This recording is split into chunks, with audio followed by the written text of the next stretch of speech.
Salve, salve, meus queridos alunos, tudo bem com vocês? Sejam muito bem-vindos a mais uma aula aqui no Química Perfeita. Ai, meu nariz está passando.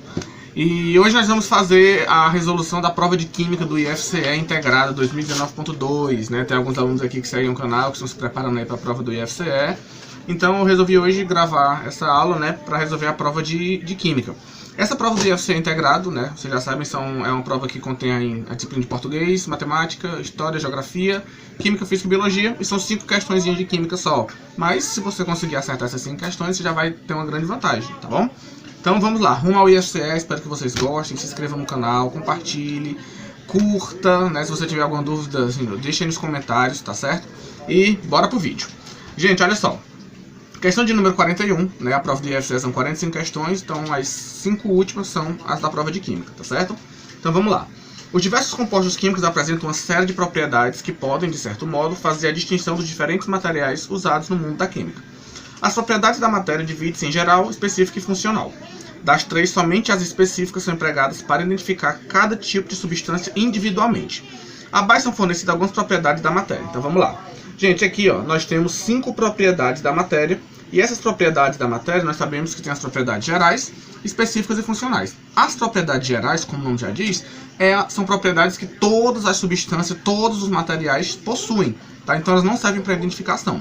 Já as propriedades específicas são aquelas que cada material vai ter a sua, né? E isso a gente pode utilizar para identificar um material, já que é específico. E as funcionais têm a ver com as funções químicas, tá bom? Que não é o caso aqui. Então vamos lá. Aqui nós temos 5 propriedades. Calor específico, que é a quantidade de energia necessária para aumentar a temperatura de 1 grama de uma substância, para você aumentar em 1 grau a temperatura de 1 grama de uma substância.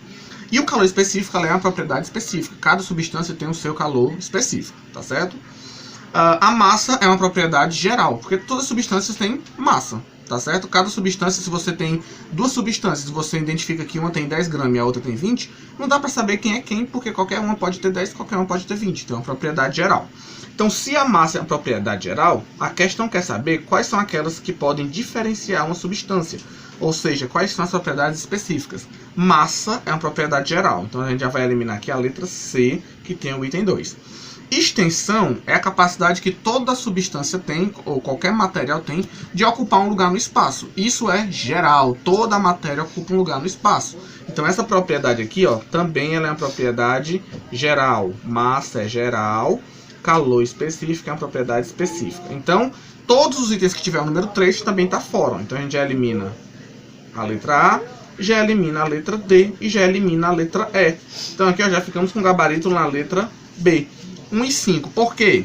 Porque ponto de ebulição é uma propriedade específica, né? Cada substância tem uma temperatura de ebulição diferente, que é a temperatura na qual ela passa do estado líquido para o estado gasoso. E o coeficiente de solubilidade também é uma propriedade específica, que está relacionado com a capacidade de uma substância se dissolver. Quantas gramas de determinada substância se dissolve naquele solvente. Então isso aqui também é uma propriedade específica. Então nosso gabarito ficaria aqui a letra B, 1 e 5, beleza? Gente, uma observação. Essa questão fala sobre propriedades da matéria.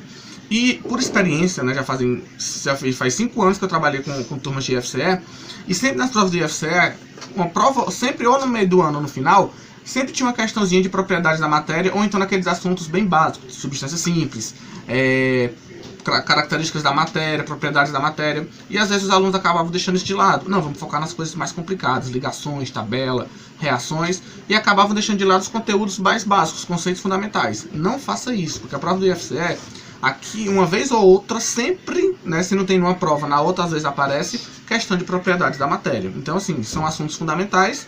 Quer avançar? Estude os assuntos mais difíceis, mas não esqueça os assuntos básicos, tá bom? Então vamos lá. Questão de número 42, uma questão sobre classificação das reações inorgânicas, que inclusive alguns livros não trazem mais essa classificação, mas ainda caiu na prova de IFCE, e você viu que foi recente, né, que foi 2019.2, então a gente vai comentar aqui. Seguinte, ele fala um texto aqui, que não nos interessa o texto, né? Claro, você pode ler para obter conhecimento, mas assim, em termos de tempo, na hora da prova, você pode ir direto para cá, ó. A reação, cálcio reagindo com ácido nítrico, produzindo nitrato de cálcio e liberando gás de hidrogênio. Ela pode ser classificada em que tipo? Vamos lá. Olha só, coloquei aqui para vocês um esqueminha. Gente, reações de análise também são chamadas de reações de decomposição. O que é isso? São reações inorgânicas onde você tem um reagente só que se decompõe em mais de um produto. Por exemplo, Deixa eu mudar aqui o meu pincel, colocar o azul. Olha só, antes da seta nós temos os reagentes, depois da seta nós temos os produtos. Nesse caso aqui eu tenho um reagente só, que é AB. E ele está se decompondo em A mais B, ou seja, eu tenho dois produtos. Isso é uma reação de decomposição. Já as reações de síntese ou adição, que é a mesma coisa, é o inverso da reação de decomposição. Nesse caso aqui eu vou ter dois produtos ou mais, formando apenas dois reagentes ou mais, desculpa, formando um só produto. Então aqui eu tenho A mais B formando AB. As reações de síntese são o inverso da reação de decomposição, tá bom? Não é o nosso caso aqui, ó. Aqui o que eu tenho seria, se a gente fosse representar nessa formazinha de AB, o que eu teria aqui era A mais BC formando AC mais B. Seria esse tipo de reação aqui, ó. Tá bom? Então vamos lá. Nem pode ser análise, nem síntese, nem adição. Dupla troca, eu coloquei aqui um exemplo, ó. AB mais CD. O que é que acontece aqui, ó? O B troca de lugar com C e o C troca de lugar com B. Ou seja, acontece uma dupla troca. Essas reações também são chamadas de reações de metátase, tá? Outra dica, toda reação de neutralização ácido-base é uma reação de dupla troca, tá certo? Também não é o nosso caso aqui. Então nós ficamos com a letra E. Nós temos aqui uma reação de simples troca. Ou seja, aqui ó, o cálcio tira o hidrogênio daqui, o hidrogênio sai na forma de gás e o cálcio vai ficar no lugar dele. Ou seja, uma simples troca. Também chamada de reação de deslocamento, tá bom? Então gabarito aqui, letra E. Show de bola? Vamos adiante. Questão de número 43. Gente, tanto a 43 como a 44 foram questões que envolviam distribuição eletrônica. Um assunto aí para vocês reverem. Se você ainda não viu, dê uma estudada em distribuição eletrônica. Ainda não tem vídeo no canal sobre isso, mas eu vou fazer, tá? Então vamos lá. O que é que ele quer saber aqui, ó? Ele vai falar que a tabela periódica é dividida em famílias. As famílias são as colunas verticais da tabela, que também são chamadas de família ou coluna, né? Que são 18. E os períodos são as linhas horizontais, tá bom? São 7 períodos e 18 famílias ou colunas, ou grupos, tá? Desculpa, gasguei. O item que indica a localização correta na tabela periódica do átomo de zinco, ou seja, do elemento químico zinco, é... Vamos lá. O zinco tem número atômico 30. A gente vai ter que fazer a distribuição do zinco. Então, olha só. 1s2, 2s2, 2p6, 3s2, 3p6, 4s2, 3d10. Vamos lá. Carlinhos, como é que eu sei a posição de um elemento utilizando a distribuição eletrônica? Gente, muito simples. Primeira coisa. O período, para você achar o período, você tem que olhar para a camada de valência. Tá? Qual é a camada de valência? É a camada mais distante do núcleo. Então tá aqui o núcleo do átomo, então nós temos a primeira camada, a segunda, a terceira, a quarta. A mais distante é a camada de valência. Nesse caso aqui, ó, a camada de valência é o 4s2. Como é que eu sei disso, Carlinhos? Porque é o maior número que tem na frente, ó. Tem 1, 2, 3, tem aqui o 4. Então ele está na quarta camada. Então, se a camada de valência é 4s2, significa que ele está no quarto período. Então, ou pode ser o item C, ou pode ser o item D. Carlinhos, para me saber a família. Olha só. Todo elemento químico que termina em D, ele é um elemento de transição. Em D ou em F. Se terminar em D ou em F, é um elemento de transição. Se terminar em S ou terminar em P, ele é um elemento representativo. No caso aqui dos elementos de transição, como é que eu vou fazer para saber a família? Ó? A família, vou colocar aqui, família. A família, no caso aqui, ou a coluna, né? Deixa eu apagar esse aqui que ficou feio. A família ou a coluna, para você saber, a gente vai fazer o seguinte, ó. Nós vamos pegar os elétrons da camada de valência, que são dois elétrons da camada de valência, e somar com os elétrons D. Esses elétrons aqui, ó, os 10 elétrons do subnível D. 10 mais 2 são 12, então significa que ele está na família ou na coluna 12. Então o gabarito seria a letra C. Só que você só vai somar isso aqui se terminar em D ou F. Se terminar só em S, você não soma. Se terminar em P, você soma, tá? Mas aí eu vou fazer outras questões envolvendo quando for em elementos representativos, porque tem um detalhezinho aí, tá bom? Mas se for elemento de transição, terminou em D, soma os elétrons D com os elétrons da camada de valência. E aí você descobre a família ou a coluna. Show de bola? Então aí gabarito, letra C. Questão 44 também envolvia distribuição eletrônica. Se você dominasse distribuição eletrônica, já tinha duas questões garantidas nessa prova, hein? Olha só, aqui ele vai falar do átomo de ferro, e ele vai falar que o ferro, ao ser energizado, pode formar dois cátions, ou seja, cátions são íons com carga positiva. O ferro pode ter tanto a forma ferroso como a forma férrico. Então vamos lá. Gente, aqui é o ferro no seu estado neutro, ou seja, com seus 26 elétrons, ó, termina em 3d6. Carlinhos, o ferro termina em 3d, então ele é um elemento de transição? Ele é um elemento de transição. Se eu quiser saber qual é o período que ele está, a camada de valência dele também é 4s2, ó, então ele está no quarto período, e a família, como termina em D, eu somaria 6 com 2, então ele está na família 8, tá bom? Vamos lá. Aqui é o ferro mais 2 e aqui eu tenho o ferro mais 3. O que é que significa esse mais 2? Significa que ele perdeu 2 elétrons. O que é que significa o mais 3? Que ele perdeu 3 elétrons. E aí é que tá. Carlinhos, de onde é que eu vou tirar esses elétrons que ele perdeu? Você vai tirar sempre primeiro da camada de valência. Carlinhos, a camada de valência é essa que eu estou apontando aqui, ó, é o 4s2. Então o ferro mais 2, já que ele perdeu 2 elétrons, então ele perdeu essa camada de 4s2. Então vai ser assim, ó, 1s2, 2s2, 2p6, 3s2, 3p6, não tem mais o 4s2 porque ele perdeu 2 elétrons e eu tirei esses elétrons da camada de valência, vai direto para o 3d6. Beleza. Já o ferro mais 3, ele perdeu 3 elétrons. Então dos 3, 2 eu vou tirar da camada de valência, vou tirar aqui do 4s2.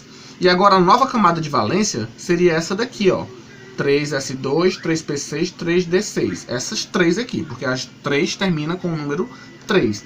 E agora eu vou tirar o último elétron da onde? Da mais energética. Então eu vou tirar daqui, ó, do 3d6. Então preste atenção. Por que vai terminar em d5? Porque eu tirei 3 elétrons. 2 eu tirei da camada de valência, que foi o 4s2. Sumiu aqui, ó, tirei. E tirei mais um agora do 3d6. Então vai ficar 3d5. E aí nós temos o seguinte, sempre o cátion de menor carga termina com oso. Então o ferroso é o ferro mais 2. O de maior carga recebe a terminação ico. Então esse aqui é o férrico, tá certo? Oso é o menor nox, que é a menor carga. E a maior carga é ico, tá bom? Então agora vamos analisar os itens. Letra A. O férrico, seria o Fe mais 3, tem a distribuição eletrônica 1s2, 2s2, 2p6, 3s2, 3p6, 3d5, gabarito letra A. Confere exatamente como a gente fez aqui, tá bom? Letra B, férrico tem a distribuição... Não, essa distribuição aqui tá errada. Qual é o detalhe aqui, ó? Porque o férrico, ele perde 3, só que ele tirou os 3 diretamente do 3D. Não pode, você primeiro tira da camada de valência para depois tirar do subnível D. Então tá fora, tá bom? Tá errado aqui o item B. Item C, ferroso tem a distribuição eletrônica... Tá errado, ó. Ele tá tirando de novo, ele tá tirando do 3d6. Não pode, tem que tirar primeiro do 4s2, tá bom? Então tá fora também. Letra D, o férrico tem menos prótons. Gente, cuidado, essa parte aqui é interessante.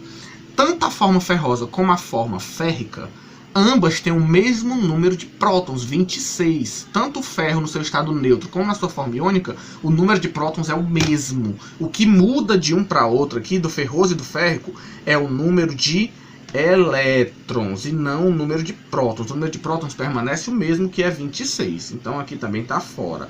E a letra E, o ferroso tem menos elétrons. Não, o ferroso só perdeu 2. O férrico perdeu 3. Então quem tem menos elétrico é a forma férrica, tá bom? Então gabarito letra A. Foi uma questãozinha um pouco mais complexa, mais complicada, mas deu para desenrolar. Mais uma vez, se você ainda não viu distribuição eletrônica, estude distribuição eletrônica, tá certo? Logo, logo eu vou estar colocando uma aula aqui no canal só sobre distribuição eletrônica, tá bom? E vamos para a última questão, questão de número 45. Nas regiões industriais de grandes cidades, é muito comum encontrarmos dispersos na atmosfera os óxidos SO3, trióxido de enxofre, dióxido de carbono, monóxido de carbono, óxido de sódio e óxido de magnésio, decorrente da atividade industrial. Essa questão aqui envolve o conceito de óxidos, lá dentro do assunto de funções inorgânicas. Ácido, base, sal, óxidos, tá? Alguns desses óxidos, em contato com o vapor de água do ar, podem reagir formando um efeito danoso ao meio ambiente chamado de chuva ácida. Questão de química ambiental, tá?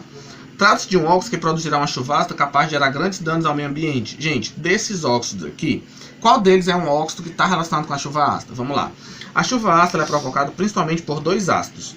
O ácido sulfúrico, que é o H2SO4. Esse é o ácido sulfúrico, anote aí no seu caderninho. E o ácido nítrico, que é o HNO3. Os óxidos responsáveis por formar a chuva ácida, para me saber, é só eu remover uma molécula de água daqui, ó. Por exemplo, se eu subtrair uma molécula de água aqui, isso é chamado de anidros. Os anidros são compostos obtidos pela remoção de uma molécula de água.